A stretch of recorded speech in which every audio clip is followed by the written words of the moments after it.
అనేక కొత్త విషయాలు ప్రతిరోజు వెలుగు చూస్తున్నాయి.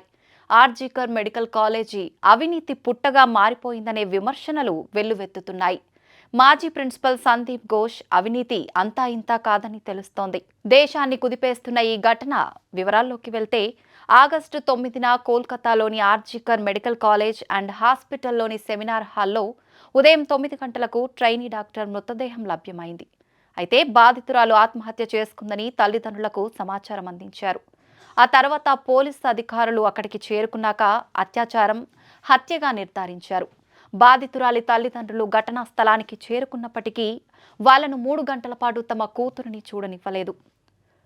పోలీసులు తెలిపిన వివరాల ప్రకారం నిందితుడు సంజయ్ రాయ్ బాధితురాలిపై అత్యాచారానికి ఒడిగట్టే ముందు కోల్కతాలోని 2 వ్యభిచార గృహాలకు వెళ్లాడు. ఘటన జరిగిన ఆగస్టు 8న రాత్రిపూట సంజయ్ రాయ్ మద్యం సేవించి ఆసుపత్రికి చెందిన మరో సివిక్ వాలంటీర్తో కలిసి కోల్కతాలోని రెడ్ లైట్ ఏరియాలకు వెళ్లాడు. వీరిద్దరూ కలిసి ఓ 2 వీలర్ను అద్దెకు తీసుకుని తొలుత సోనాగచ్చికి అర్ధరాత్రి సమయంలో వెళ్లారు. అక్కడ రాయ్ వ్యభిచార గృహం బయట నిల్చోగా అతడి మిత్రుడు లోపలికి వెళ్లాడు. అనంతరం రాత్రి 2 గంటల సమయంలో దక్షిణ కోల్కతాలోని ఓ వ్యభిచార గృహానికి వెళ్లారు.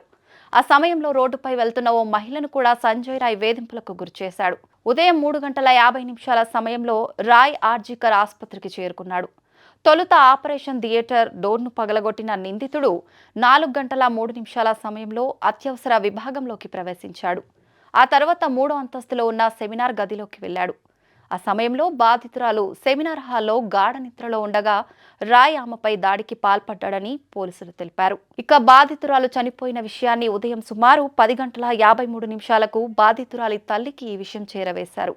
కానీ తొలుత బాధితురాలు ఆత్మహత్య చేసుకున్నట్లు ఆసుపత్రి సిబ్బంది చెప్పారు. అనంతరం ఇది హత్యాచారంగా తేలింది. బాధితురాలు చనిపోయిన సెమినార్ హాల్లోకి నిందితుడు వెళ్లినట్లు సీసీటీవీ ఫుటేజ్ ఆధారంగా పోలీసులు సంజయ్ రాయ్ను అరెస్ట్ చేశారు. దీనిపై దేశవ్యాప్తంగా తీవ్ర ఆందోళనలు వెల్లువెత్తడంతో కేసును సీబీఐకి అప్పగించారు. తొలుత కేసు నమోదు చేసిన ఎస్ఐ అనూప్ దత్తాపై సీబీఐ ప్రశ్నల వర్షం కురిపించింది. ఎస్ఐతో కలిసి నిందితుడు దిగిన పలు ఫోటోలను దర్యాప్తు సంస్థ సేకరించింది. వైద్యురాలి హత్యాచార ఘటనపై కళ్ళు బైర్లు కమ్మే వాస్తవాలు వెలుగులోకి వచ్చాయి. బాధితురాలు నరకయాతన అనుభవించి చనిపోయినట్టు పోస్ట్మార్టం నివేదిక స్పష్టం చేసింది.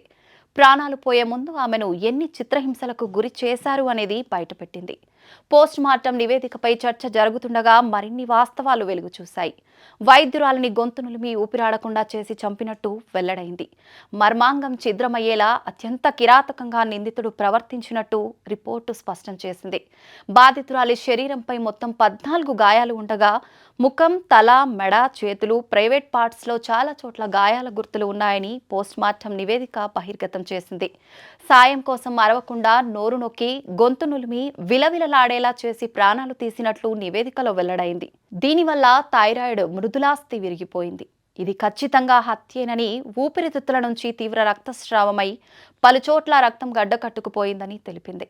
అయితే శరీరంలోని ఎముకలు ఎక్కడా ఫ్రాక్చర్ కాలేదని మాత్రం వివరించింది. రక్త నమూనాలతో పాటు శరీరంలో గుర్తించిన ఇతరత్ర ఫ్లూయిడ్లను ఫోరెన్సిక్ విశ్లేషణకు పంపారు. కేసులో అరెస్టు అయిన ప్రధాన నిందితుడు సంజయ్ రాయ్కు వ్యతిరేకంగా మరిన్ని ఆధారాలను సేకరించారు. బాధితురాలి గోళ్లలో ఉన్న చర్మం, రక్తం నమూనాలు అతడి డిఎన్ఏతో సరిపోయినట్టు సీనియర్ పోలీస్ అధికారి తెలిపారు. నిందితుడు దాడి చేసే సమయంలో బాధితురాలు సగం నిద్రలో ఉన్నప్పటికీ తీవ్రంగానే ప్రతిఘటించిందని అన్నారు. దాడి సమయంలో బాధితురాలు గాఢ నిద్రలో ఉన్నందున నిందితుడికి కొంత ప్రయోజనం లభించిందని నివేదిక పేర్కొంది. నిందితుడికి సైకలాజికల్ బిహేవియర్ అనాలిసిస్ పరీక్షను నిర్వహించారు.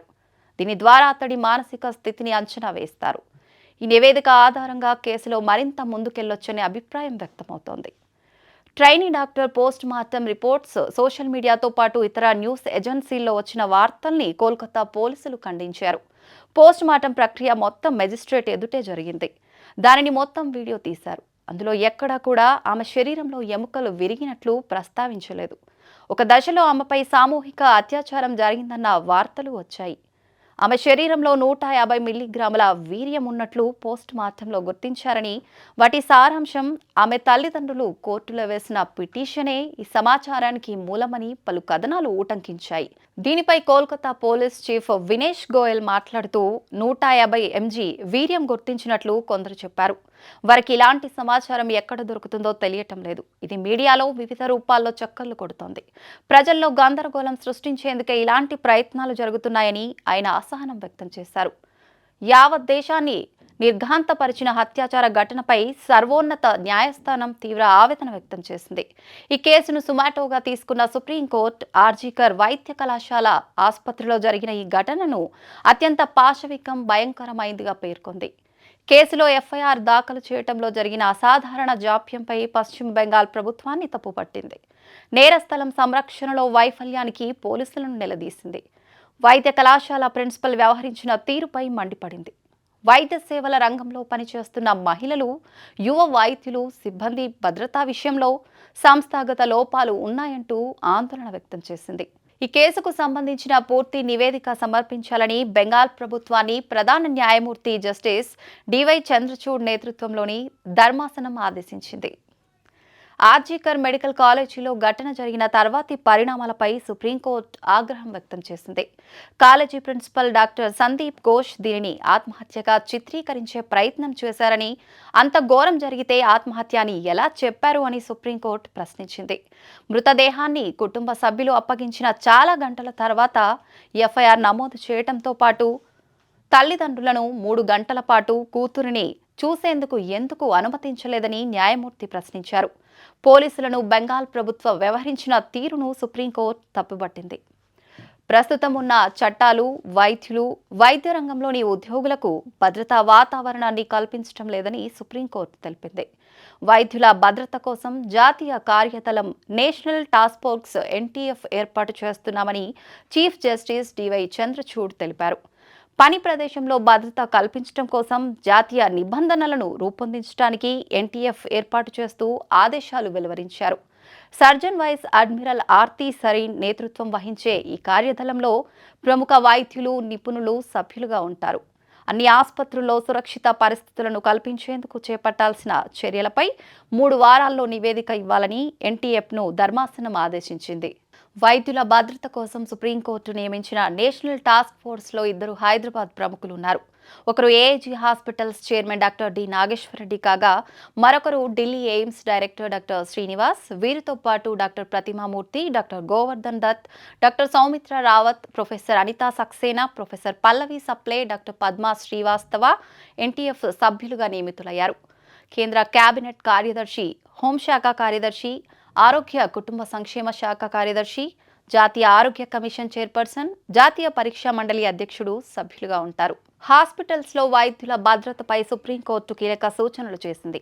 ఆసుపత్రుల్లో అత్యవసర సేవలు అందించే గదుల వద్ద అదనపు భద్రతా ఏర్పాట్లు చేయాలని చెప్పింది. ఆసుపత్రుల్లోకి ప్రమాదకర వస్తువులు రాకుండా బ్యాగేజీ తనిఖీ చేయాలి. పేషెంట్లు కాకుండా లోపలికి వచ్చే సందర్శకుల సంఖ్యపై పరిమితి ఉండాలి. రద్దీని నిర్వహించడానికి భద్రతా సిబ్బందికి ఏర్పాటు చేయాలి. వైద్యులు, నర్సులకు విశ్రాంతి గదుల వసతి కల్పించాలి. మహిళలు, పురుషులకు వేర్వేరుగా గదులు ఉండాలి.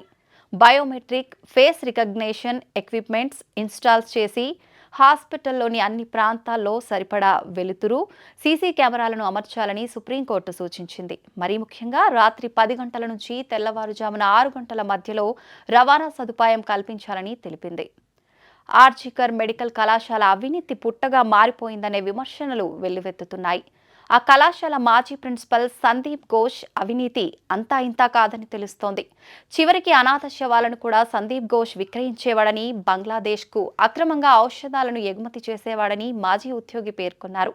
వాడేసిన సిరంజులు, ఇతర సామాగ్రిని కూడా రీసైక్లింగ్ చేసి సొమ్ము చేసుకునేవాడని తెలిసిందే.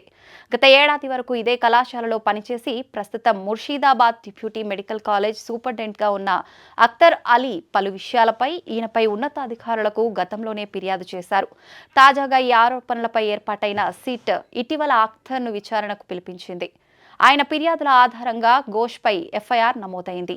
అనాథ శవాలు, వినియోగించిన సిరంజులు, సెలైన్ బాటిల్స్, రబ్బర్ గ్లౌజుల వంటివి ఆసుపత్రిలో ప్రతి 2 రోజులకు 500 నుంచి 600 కిలోలు పోగయ్యేవి. వాటిని 2 బంగ్లాదేశీ వాసుల సాయంతో ఘోష్ రీసైక్లింగ్ చేయించేవాడు. వీటిపై ఆలీ అప్పట్లోనే విజిలెన్స్ కమిషన్, ఏసీబీ, హెల్త్ డిపార్ట్మెంట్లకు ఫిర్యాదు చేశాడు. అప్పట్లో ఆయనపై వేసిన ఎంక్వైరీ కమిటీలో తాను కూడా సభ్యుణ్ణని, అతడు దోషిగా తేలినా ఎవరూ చర్యలు తీసుకోలేదని పేర్కొన్నాడు. ఇక సందీప్ ఘోష్ తరచూ భార్యపై అమానవీయంగా దాడికి పాల్పడినట్లు ఆరోపణలు ఉన్నాయి. ఆమె సిజైరియన్ చేయించుకొని బిడ్డకు జన్మనిచ్చిన 14 రోజుల తర్వాత ఘోష్ తీవ్రంగా ఆమెపై దాడి చేసినట్లు ఇరుగు పొరుగు వారు చెబుతున్నారు. ఈ ఘటనలో ఆమెకు కుట్లు పగిలి తీవ్ర రక్తస్రావమైనట్లు పేర్కొన్నారు. చుట్టుపక్కల వారితో కూడా అతడు సక్రమంగా ప్రవర్తించేవాడు కాదని పేర్కొన్నారు. ఈ కేసులో ఇప్పటికే నిందితుడు సంజయ్ రాయ్కు పాలిగ్రాఫ్ లై డిటెక్టర్ పరీక్ష నిర్వహించేందుకు కలకత్తా హైకోర్టు అనుమతినిచ్చింది. ఈ దారుణం చోటు చేసుకున్న ఆర్జీకర్ మెడికల్ కాలేజ్ మాజీ ప్రిన్సిపల్ సందీప్ ఘోష్కు కూడా నిజ నిర్ధారణ పరీక్షలు నిర్వహించాలని సిబిఐ యోచిస్తోంది.